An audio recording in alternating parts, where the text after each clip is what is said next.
Hakuna Mungu kama wewe. At the home of James Tole Mwambela, the family says a prayer for their brother Nelson Mwambela. It has been months since they saw him. His brother James Mwambela says his disappearance came after Nelson stopped taking his kids to school and began behaving oddly.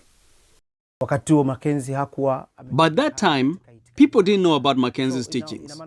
Many would assume, but my brother kept saying that the world is ending and Jesus is coming back. We all deferred with him, including my mother and father. Nelson Kimbichi Mwambela quit his job and secretly moved his wife and 6 children to the Shakahola farm, owned by Pastor Paul Mackenzie. The religious cult leader was arrested in early May, accused of ordering his followers to starve themselves and their children to gain salvation.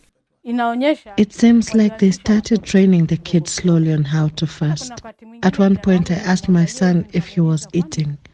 He had lost a lot of weight. When mass graves were discovered in Shakahola, James made his way there to search for his brother, sister-in-law, and their 6 children. What he learned was shocking. One of the survivors told me about my niece Janet and his brother, called Sylvester, who was later baptized to be called Paul. He said that this family was said to be living very close to Pastor Paul Mackenzie, and unfortunately all 6 children, including their mother, had died. Investigators are still trying to determine how many people lost their lives following the cult-like sect.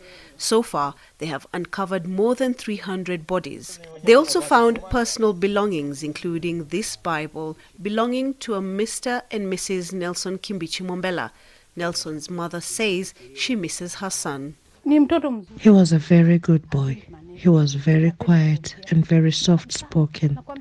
In fact, his younger brother was louder and more talkative, but not him. The number of missing people is still far greater than the bodies recovered, according to Hassan Musa of the Kenya Red Cross. As Kenya Red Cross, we've registered 618 missing people.